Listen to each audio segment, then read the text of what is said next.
doing? How you doing? Hello, welcome to today's episode of Juice the Numbers, your statistics and sports podcast. I'm your host, Joshua Tracy. And I am Corwin Heller. And if you're listening to this, the first week of the NFL season is just about to wrap up. This episode's coming at you on Monday, September 14th, but we're recording it the day before, the 13th at 10:30 a.m., so no games have happened yet outside of Texans-Chiefs. So if you don't hear us talk about the games, they have not happened yet, so we have nothing to say. But man, I am ready. Are you ready? I am so ready. I am irrationally excited for this. I'm excited to watch football on cable again instead of some questionable streams. So I'm very excited. Real high definition, no buffering football. Oh, it's going to be wonderful. Cable buffers now. I don't really know. I don't remember. Well, I use streaming channels for cable. So like I watched the Texans Chiefs game on the NBC Sports app, so there was still buffering, but at the same time it is what it is, and it was a game I wanted to watch but like didn't care about much because it didn't affect my personal team, so I believe it. But I don't think generally speaking cable buffers, so you should be fine. It's like part of me is like upset that I don't get to watch the Steelers because they're playing on Monday and, it's the first Sunday of the football season. I don't get to watch my team. And then it's like, no, I get to watch my team on Monday Night Football to open up the season. That's fantastic. Oh, I remember the Jets opening up on Monday Night Football against, I think, the Lions, like Sam Darnold's first game, and I hated it because like everybody played before us, and we were debuting our new quarterback, and it was like made Sunday such a fucking tease. I hated it, but I guess as long as you get something to stimulate those NFL synapses up in the mind space, you're all good. Yeah, I mean, we're playing the Giants, so that's pretty fun. Easy win. Like Quinn's a Giants fan, her whole family's a Giants fan. Everyone I know who lives around us are Giants fans, so it's nice to have that little competition. So, yeah, that's either going to go really well for you or really poorly for you, and I think the odds of it going poorly for you are much higher. Oh my God! If the Steelers lose to the Giants to open up the season, I would. I don't know. Like it's 2020, so it's like I really shouldn't expect otherwise. But at the same time, like fuck, that would be the worst thing ever. Well, let's talk about some football. So this is the stats episode. Neither of us came locked and loaded with any like big overarching stats topic that would take up a whole episode. So we're going to kind of be popping and dancing around a few different subjects here. So I figured we'd go ahead and since we're talking about the NFL, I figured we could just start with the one NFL topic that I did have prepped. Prepped being used kind of loosely. Anyway. So the Texans play the Chiefs. It's the only game we have to talk about because it's the only one that's happened so far. What did you think of the game? It was really exciting because it was the first game of the season, and because of the excitement of having these two superstar quarterbacks. At the same time, it was really concerning watching how poorly both offensive lines just couldn't really get it done. Offensive line is a position where it's very much weighted towards, unit cohesion instead of, individual players stepping up, whatnot. So seeing how much both struggled out of nowhere, or out of the gate, I should say, was concerning because I feel like that's going to be the case for a lot of people. And it may just end up being that both defensive lines are just phenomenal, which could easily be the case. But that being said, this is going to be a rough season for quarterbacks if this is the way it's going to be for most of them. I never focus on offensive. I noticed Kelechi Osemele playing way better than he played with the Jets, but I didn't barely pay attention much at all. It was just hard not to notice how dominant the defensive lines were.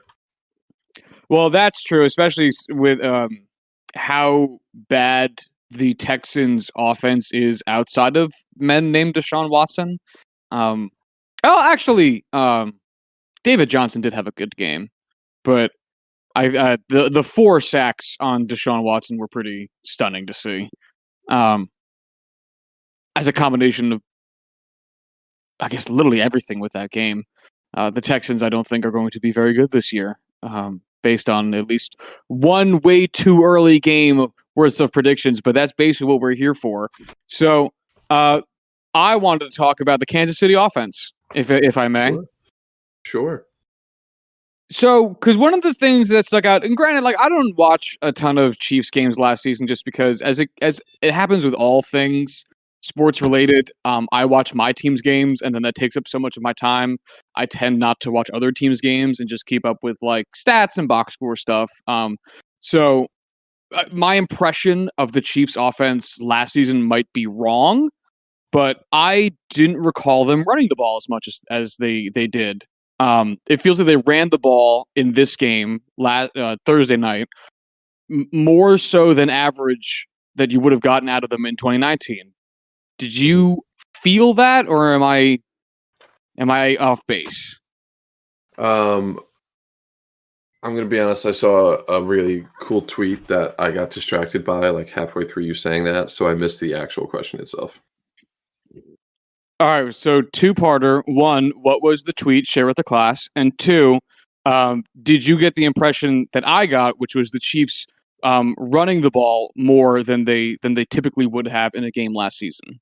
Last season, yes, just because Damian Williams wasn't exactly, he was a good running back. The Chiefs usually keep a balanced offense, but at the same time, they were not extremely, but they were more pass happy because of, that was so much more effective than running the ball.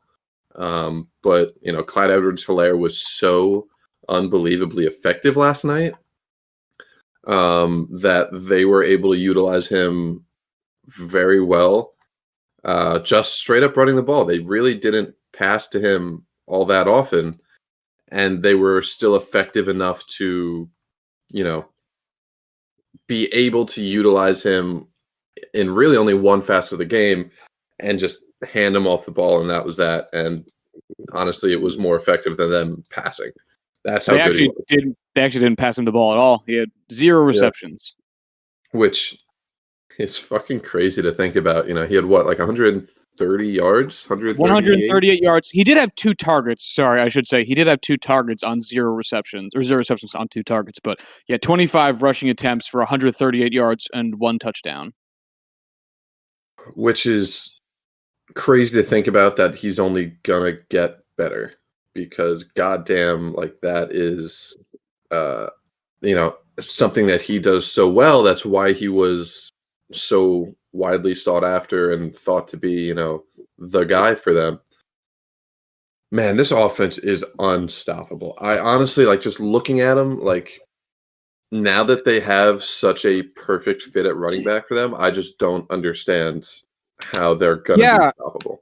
And that's kind of what I was really going to be getting at with is the fact that their running game, again, I understand we have looked at one single game, but I want to talk about football. Corwin wants to talk about football. So exactly. I understand it's one game, but, back the fuck up. So,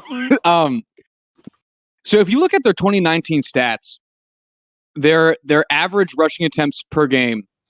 So in 2019, they had a total of 375 rushing attempts. So if you do that, just divided by 16, just straight up, that's 23 and a half rushing attempts per game. All right. It's pretty fair. Last, I keep wanting to say last night. It was not last night. Last Thursday, they had 34, which is a full more than over 10 more rushing attempts per game.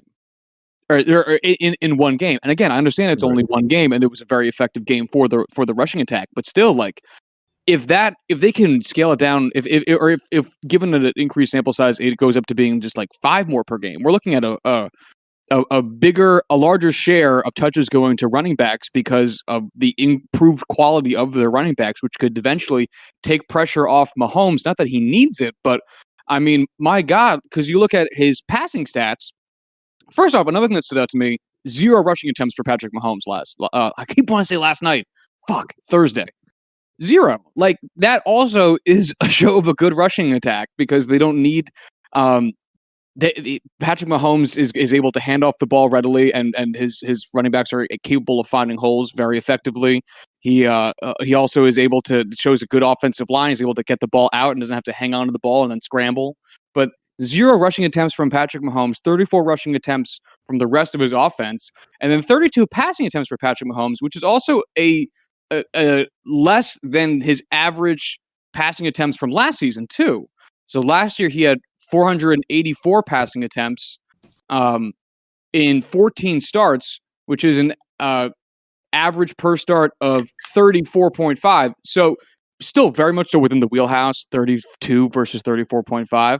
But if you take away his need to rush, which I'm not saying he has a need to rush, a lot of it comes from, I guess typically you rush because you do need to, unless you're Josh Allen and think you're speedy and white. But Pat Mahomes last year had 43 rushing attempts as a quarterback, 14 starts. It's just about 3 per game. So if you take that away, you take not only do you transfer the rush attack from your quarterback to your running back, and by extension, you're taking away responsibility from someone who can do something well and putting it on someone who can do something great or at least very well, right? So there's an economic difference between those two points. There's a marginal advantage, or comparative advantage. Yeah, there we go. In transferring that responsibility over, but you also take away more possibilities of Patrick Mahomes getting hit, getting hurt, or even just taking away the wear and tear. That's one of the things that's really kept, I hate to say it, Tom Brady so healthy over his career is he never really rushed the ball much. Granted, he's not good at it. He's very slow, but he also doesn't have to. Yeah, I think what makes Pat Mahomes special, though, is yes, he has the athletic ability to run the ball and be effective when he runs the ball, but the way he uses that skill as essentially a scrambler, like he's not out there, Kyler Murray with, planned runs, they're not doing a ton of, RPOs. It's basically just when the pocket collapses, when the pressure gets there, he's able to move up in the pocket, move out of the pocket, scramble, and use that athleticism to gain yards. And honestly, there were a couple times where he got hit with that pressure from the Texans D, but I think he was sacked twice, maybe 3 times. But man, like he could have been, Pat Mahomes was sacked once. Are you sure? Yeah, I'm looking at the box score. I thought Justin Evans, I want to say, got 2 sacks. I'm looking at the box score. It says he got sacked once. Oh, he got 2 tackles, 1 sack. Sorry. Jacob Martin. Regardless, yeah, he probably could have had a scramble or 2 in the game, but at the same time, it didn't need to happen. And honestly, with Pat Mahomes, of all people, he's the kind of guy I want to have his eyes downfield as much as possible during a game and not have to worry about tucking and running. Yeah, I hate that we're talking about this with literally 1 game sample size, because it's like Mahomes isn't going to scramble once this season. He's just not going to run the ball anymore. They're going to hand the ball off 30 times a game. This, that. It's like the game script. We have no idea what their actual game plan was, how they had to change it to, utilize what the defense was giving them, what they're going to do moving forward. It's just, yeah, part of me is like, oh, it's fun to jerk off 1 game and just go to town with it. But at the same time, it's like, we don't know anything. Well, what I think is exciting and why I brought it up is that I think they are going to run the ball 35, 40 times a game. And I think that's somehow not going to detract from Patrick Mahomes' abilities at all, or not his abilities, but his opportunities at all, because of how much of a phenomenal passer he is, and that this balanced, an already pretty well balanced Chiefs team, I think, is somehow getting more balanced, and is just like, this could be a fucking ludicrous. I mean, and that's the thing, is like, we're already talking about a really, really good offense. And I think it actually is could potentially, if we treat this one game as something we can hypothesize off of, I think it could actually get better, which is nuts. Because here we have the Chiefs who ran 35 times, and Pat Mahomes still had 32 pass attempts, 211 yards, and 3 touchdowns for a passer rating of 123.3. Like, fuck. Like, I don't think they'll be running, 40 times a game just because that's insane and you don't want to take the ball out of Pat Mahomes' hand that often. But if there's a game where they go up early, which, to be fair, is very much likely when it comes to the fact that this is the fucking Chiefs and they're going to play, this off, or they're going to be up this often. Yeah, why not? I could totally see it happening. That being said, I just want to watch more football, Josh. Oh, I'm right there with you, buddy. I am right there with you. I just want to watch more football. I can't wait for future weeks when we have more to say. I don't want to overexhaust this topic because I will. You better believe it. And sorry if most of it's nonsense. We are just very excited for football being back over here. All right, then let's hop, skip, and jump on over to the next minor stats related topic that I had. And this is more like fun fact territory than it is really stats territory, I guess. What's his name? Fucking hell. God damn it, Josh. Jose Abreu is on a fucking tear this season. I would also like to point out that I have called the Chicago White Sox as being a good team, being almost there for a while, and yeah. They are now there, and I want to take full credit for doing this. You're welcome, Chicago. He's good. Yep. Just to read his stats real quick. I mean, it's a banana season. He played in 45 games. He has 35 runs, 59 hits, which leads the American League, 12 doubles, 15 home runs, 47 RBIs, which leads all of baseball. He has 11 walks, 39 strikeouts. He has 59 hits. He has 39 strikeouts. It's fucking nuts. His batting line is 319, 364, 627, good for an OPS of 991 and an OPS plus of 165. And he has 116 total bases, which is the most in all of baseball. But one of the things that I think is interesting is Jose Abreu is from Cuba, and he's number 6 on the list of all-time home runs hit by a Cuban player. Really? Yeah. He just this season passed Manny Minoso, and last season he passed Yoenis Cespedes. There are actually 2. Well, if we count Yoenis Cespedes, there's 3 active players in the top 10. Jose Abreu, Yoenis Cespedes, and Yasmani Grandal at 147. But yeah, Jose Abreu's 192 home runs is 6th most in MLB history for a Cuban-born player. And I want to know, is it possible at some point for Jose Abreu to lead the list? And it's an interesting question. So number 5 is Kendrys Morales at 213. He can be passed. That is only 21 more home runs. Mm-hmm. That could happen next season. Mm-hmm. Same thing with Tony Oliva, who is number 4 on this list, 220 home runs. So that is only 28 more home runs than Jose Abreu. Again, something that can happen next season. Then numbers 1, 2, and 3. Number 3, Tony Perez, 379. Jose Canseco, 462. And Rafael Palmeiro at 569. So a 300 guy, a 400 guy, and a 500 guy. So do you think that Jose Abreu, who is currently 33, no, never mind, he can't do it. I was doing the math in my head as you were saying it, and I was like, oh, yeah, no, like, he could probably get, like, another 100, 150 home runs. Oh, yeah, no, he's not getting 300 home runs. All right, Okay. so let me rephrase. Do you think he could end up at number 3 over Tony Perez? Yes. He would need 287 more home runs. Let's say he averages like 35 home runs until he's 36. So that's what we'll say 4 seasons. That's 140. How far is he behind?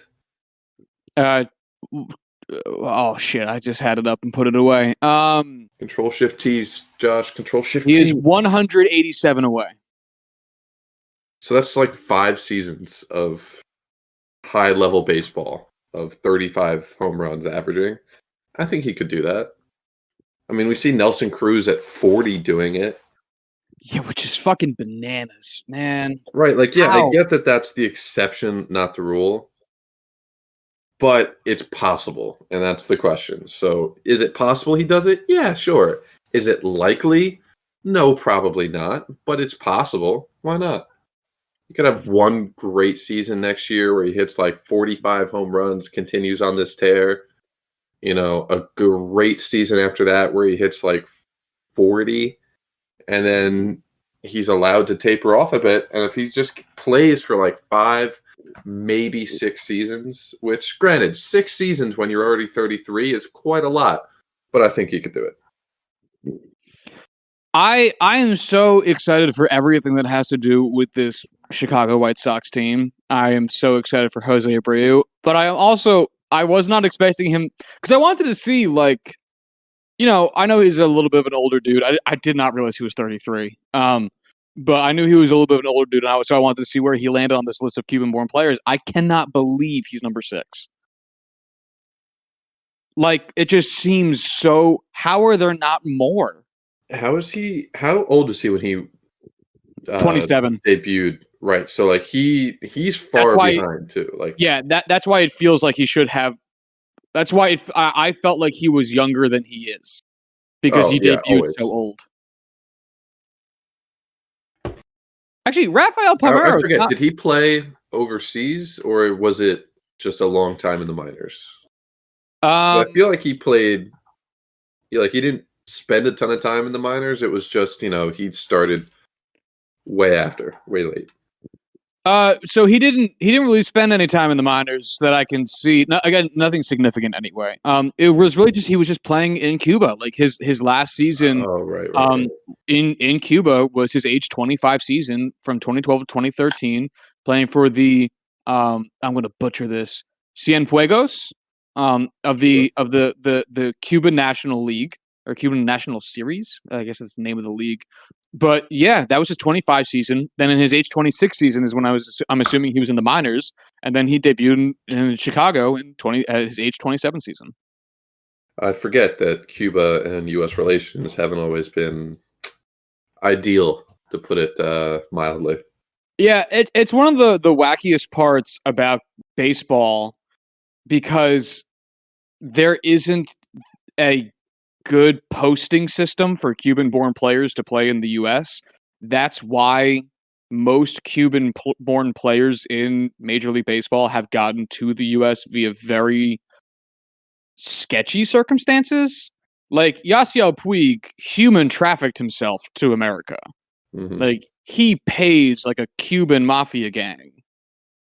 Like I don't even know what the right word is. A bribe every now and then to like so that they don't like come get him and take him back to Cuba or some shit. Like there's some weird I might be misrepresenting the story, but there's like a weird like dark alley thing behind how Yasiel Puig got here, which I don't like no shade on Yasiel Puig. Like you do what you gotta do, but like it has to be like to keep them, like if it's true, like to keep them from like doing something to his family in Cuba, because I can't imagine like some gangsters showing up to a fucking like Cleveland Indians game being like, all right, Yasiel, where's the fucking money, Lebowski?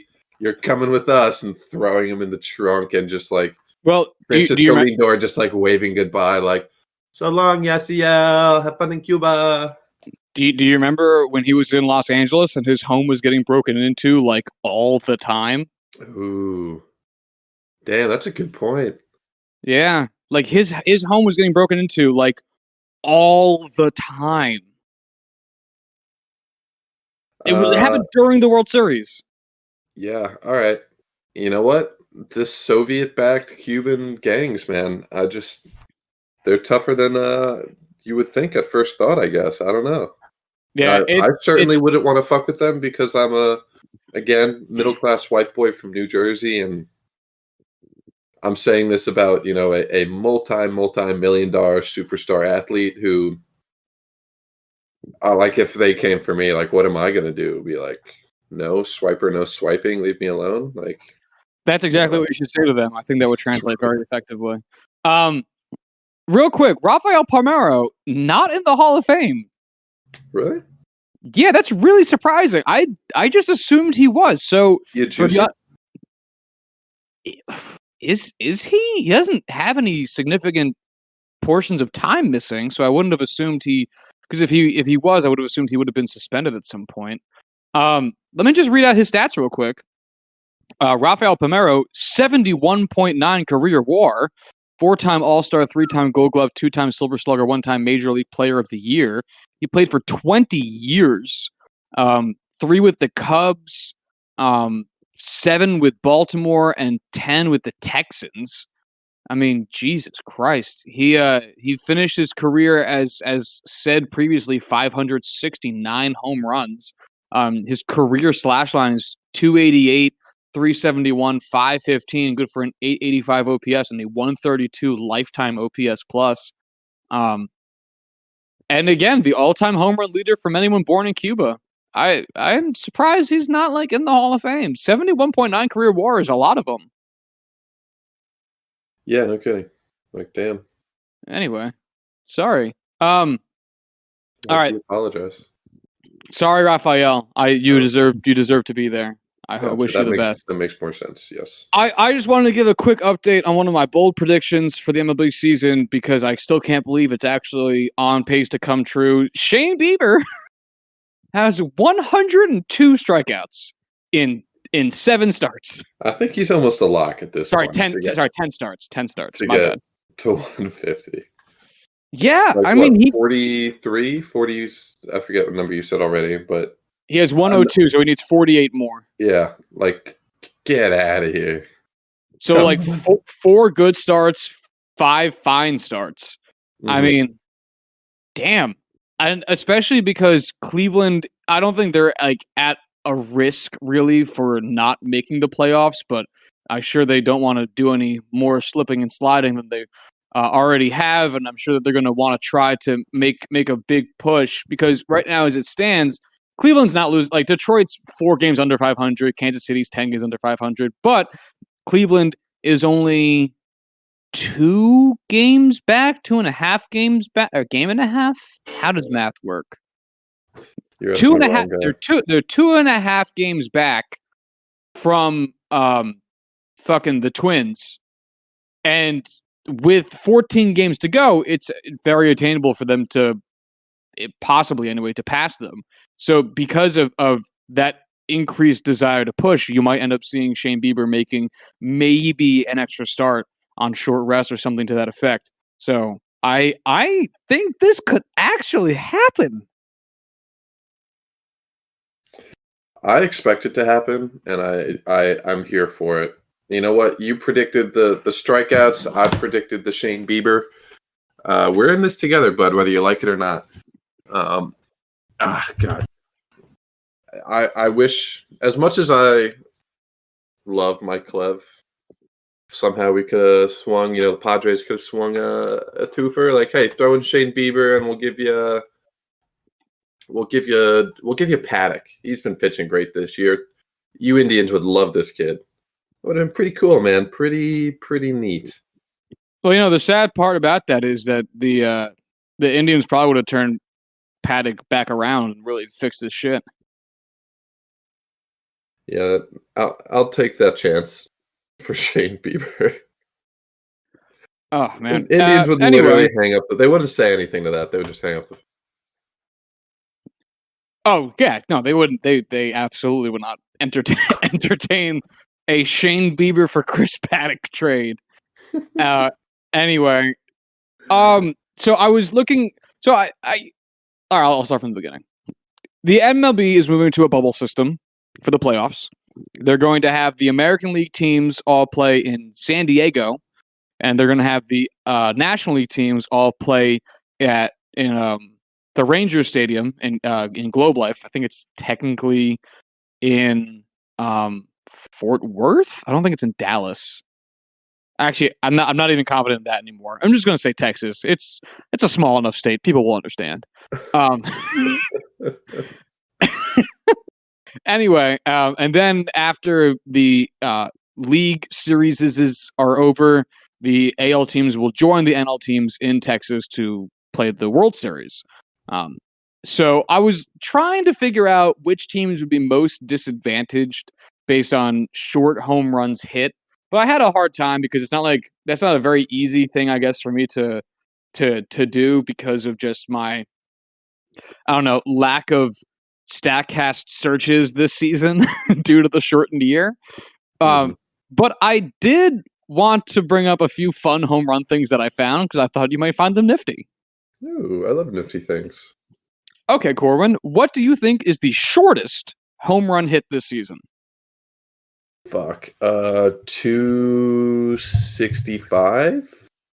Where do you think that's leaving the park? I don't know, like some short porch, whatever. 360? I don't know. I don't know park dimensions well.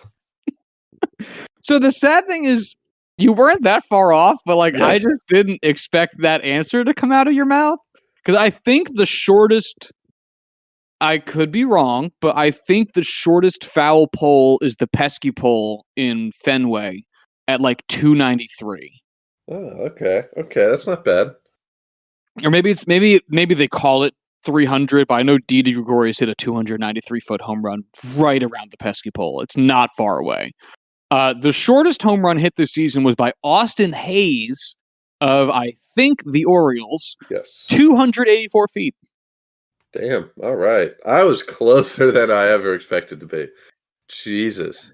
You know what the craziest part about that is? It was a straightaway center. What? That's right. It was an inside the park home run. Oh, right. That's really funny. Same thing with Jacoby Jones and his 293-foot home run, also an inside the parker. Yeah. Oh, that was fun. At one point, it's like, that's kind of cool, like, but now it's like, oh, now you're fucking with our stats, so get the fuck out of here. Yeah, I know, because like I'm looking at these, like, so the next one, Christian Yelich, 319 foot inside the parker. Like it. So the shortest one that I see here that actually left the ballpark is 328 feet from J.D. Davis. It looks like they were pitching or they were playing in, oh shit, what team is that? Who's Austin Bryce? Austin Bryce. It sounds familiar. Who the fuck is Austin? Because he was playing Austin, he hit it off of Austin Bryce. It's got to be someone on the for the Red Sox. All right, so this was at Fenway. Okay, that makes sense. So that's the shortest home run that left the stadium this season. Anyway, so I also found, I also, I guess, compiled a list of the average home run hit in each ballpark and have this sorted by distance. So, what is your impression of the ballpark that has, on average, the shortest home run hit in it? And what do you think that distance is? I want to say kind of a weird question. Fenway would make sense, but it wouldn't. So home run distance, it's calculated by, the projected landing spot, not where it physically lands, right? Yeah, it's something like that. I think they use exit velocity and launch angle. I don't think they. I think they missed some other factors, but yeah, I think you're right. I think they calculate it. In Boston, if it hits the top of the green monster, it's not going to be that 290-foot home run every time. It's wherever it would be projected to land, right? something like I that. believe so. Yeah. Regardless, maybe Yankee Stadium, maybe the Trop. Okay. I don't know. I honestly don't pay attention enough to field sizes, other than the stuff I see off him, where like I know where there's a short porch or something like that, or a low So wall. that's what's interesting is it's like how much is the field dimensions actually going to matter? Because like yeah, we see wall scrapers that leave the park in the short porch in Yankee Stadium or the short porch in Minute Maid or around the pesky pole in Fenway. But if you have big dudes who hit ball far, then the short porch doesn't really play into it. You know what I mean? It'll play into it only if you have weaker hitters. So there's a quality of contact aspect to it too, that I think is underrepresented when talking about it. So the Yankees, or I guess I should say Yankee Stadium, has an average home run distance this season of 398 feet. That is 11th lowest, I should say. 11th lowest, not highest. 11th lowest in baseball.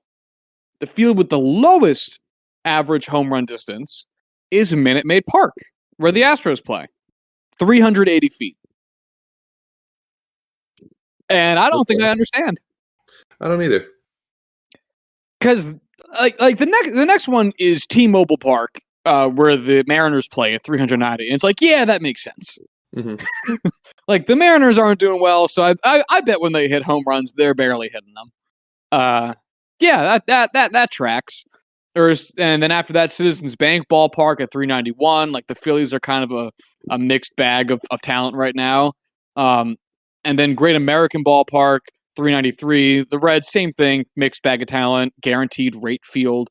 That one is actually kind of odd because the White Sox have been mashing dingers, but who knows, man? But then Oriole Park, and then it's a weird mishmash of things. And I guess what I'm trying to say here is this feels like what we did 2 weeks ago. I have nothing to say about this. I don't think it matters. So the fields where baseball will be played in October, Petco Park, where the San Diego Padres play, is here tied at like 20th.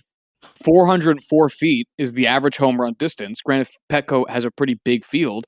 And then Globe Life Field is at 27th so basically it's in the top 5 of farthest hit average home runs at 409 feet. So I don't know what to make of that. I mean, I'm kind of in the same boat as you, where I don't have a lot to say on this, mostly because I don't have a lot to say on a lot of baseball topics. I don't know if it's going to matter. I don't know. Yeah, I don't know, man. Because field dimensions are one of those things that gets brought up all the time about like why some people are successful and why some people are not successful. Like, oh, this team always plays better at home because they've got that weird outfield or they've got short corners or like fucking whatever. But I'm sitting here looking at these numbers and I'm not sure it matters for a damn. Like, is the fact that Globe Life Field, the average home run is 409 feet. Is that saying that the Texans, not the Texans, the Rangers are really good at hitting far home runs? Or is it saying that the only home runs that get hit there go really far and just skew the average? Like it's a funky thing because I have not pulled up enough information. And I take full responsibility for this. No, Josh, I am right there with you. Oh, follow-up question: which ballpark do you think has the most home runs hit in it, or alternatively, the fewest? I mean, I'd Coors Field definitely has the most. It does not. What? Yeah, Coors Field isn't like. I know it's like a massive field, but it's also a mile up, so I felt like that would kind of just lend itself to that. Granted, I guess the Rockies aren't exactly a powerful, power hungry team right now. Well, baseball requires certain humidities for baseballs to negate the effects of that. Okay, science. I don't understand it, but sure, I'll take your word for it. Coors Field and fucking wherever the goddamn Chase Bank Fields were the first two ballparks to have humidors to store the baseballs because of the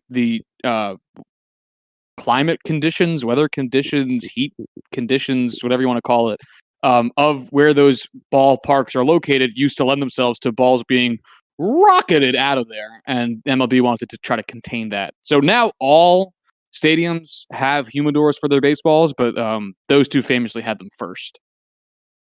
Sure. I don't know. Maybe San Diego. They've been hitting home runs.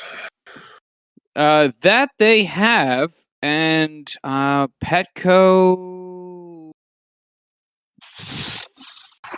No, they're pretty far down, I guess. I don't know. They're in the top 10, but out of the top 5. All right, Fair enough.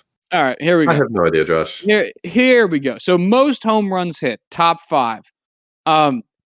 Angel Stadium, which wouldn't have predicted that, at 74. Average distance of the Angel Stadium home run, 406 feet.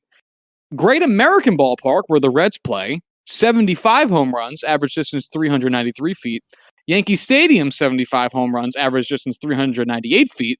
Fenway Park, 75 home runs, average distance 402 feet. And then the most home runs hit, Citizens Bank Ballpark, 391 feet. Sure, dude. Fucking sure. That's all I got. What a weird mix of... So, like, the Angels, bad. Mm-hmm. The Reds, Mm-hmm. The Yankees, fine. The Red Sox, bad. And then the Phillies, fine. And here they are. Like, if you look at these teams, and I understand that this is by stadium, so the opposing team is also knocking balls around. But like the sheer... Because like if all the teams were bad, you would go, oh yeah, well like other teams are coming in and just knocking them fucking silly. And if the teams were all good, you go, well yeah, this team's really good, so they're just hitting a bunch of home runs. But it's like I guess maybe it's just both. Or maybe just baseball's weird and it's hard for people like us. I almost said dumb people like us, dumb people like me to understand. Because if you move down 2 more ballparks, number 6 on this list is the Orioles with 73 home runs hit in their ballpark, and then San Diego with 72 hit in their ballpark. So again, bad team who's probably letting up a lot of home runs, and then a good team who probably is just hitting a lot of home runs. How wacky. All right, so let me just do the bottom 5 real quick. The 5 teams with 5 stadiums with the least home runs hit inside of them. Globe Life Field, so it's actually 6 because it's a tie here at 5. Globe Life Field with 409 feet, 46 home runs hit in it at an average distance of 409 feet. And then T-Mobile Park, 46 home runs hit with an average distance of 390 feet. Huge difference. Then Busch Stadium, where the Cardinals play, 45 home runs, 399 feet.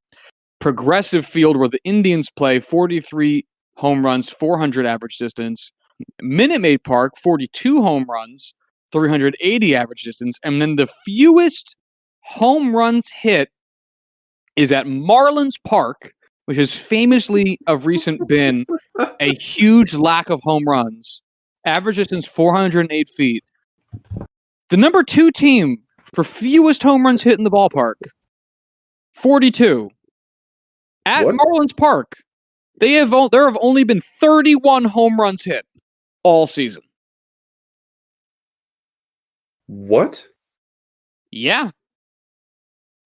We just had the home run derby there. I know. Oh, fucking Christ. How many games have... Well, all right, so the Marlins haven't played a lot this season. How many games have they played? How many games have the Marlins played? Yeah, at home. I don't fucking know. I know that they're in important information, Jeff. I know that they're in a playoff spot, and I take credit for that too. But I don't. All right, hold on. Let me look up their batting split. Let me see if I can find that for you to help maybe shed some light on this, because their batting splits should show home and away. Show me batting splits. 42 games total. They've played only 15 games at home.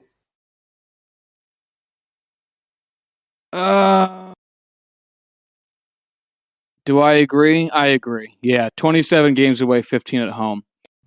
So that kind of explains that, I guess. Get this. 15 games at home, they've hit 10 home runs. 27 games away, they've hit 31. Yeah. And you might say to yourself, all right, well, like, it's a big ballpark. 0 triples at home, 5 away. So just for reference, the Phillies, who have the most, have 25 home games. The Marlins, who have the least, have 15. So I get why there would be a difference there. But then there's teams like the Cubs, who have played 28 home games and weren't too high on the list.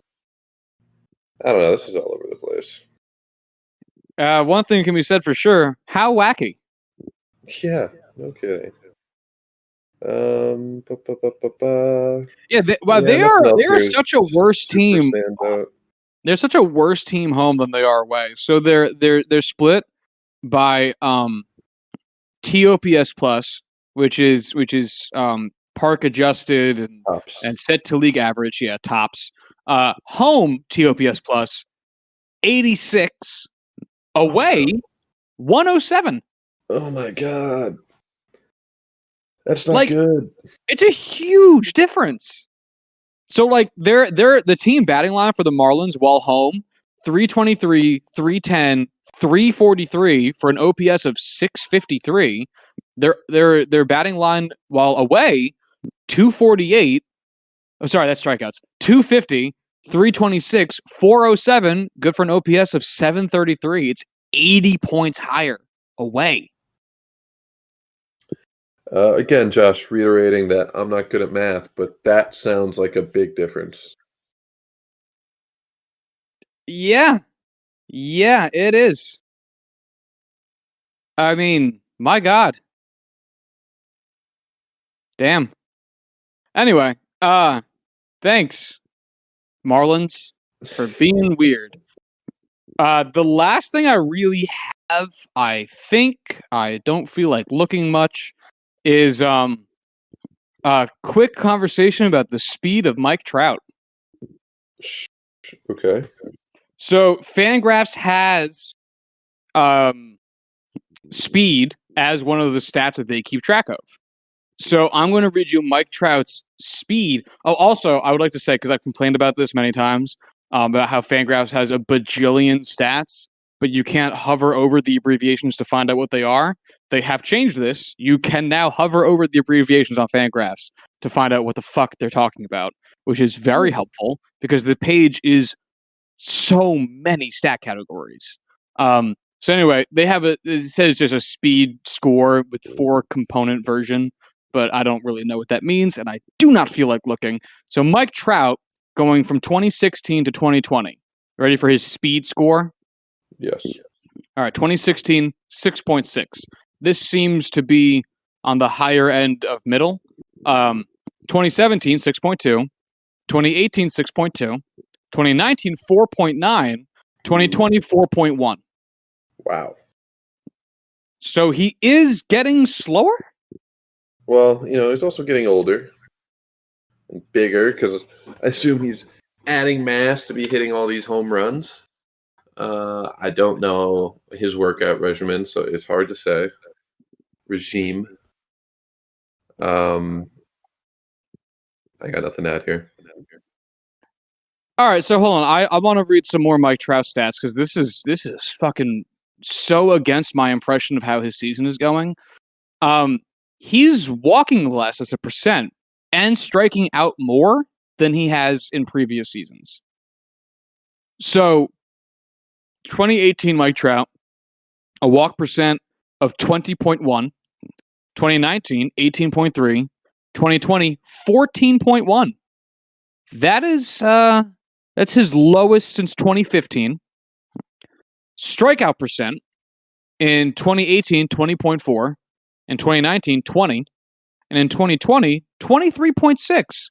And that is his highest since 2014. Jesus. Yeah, and his walk to strikeout rate in 2018 was 0.98, 2019, 0.92, and in 2020, 0.6. And that's his lowest since 2015. So Mike Trout just might be bad at baseball. Hard to say.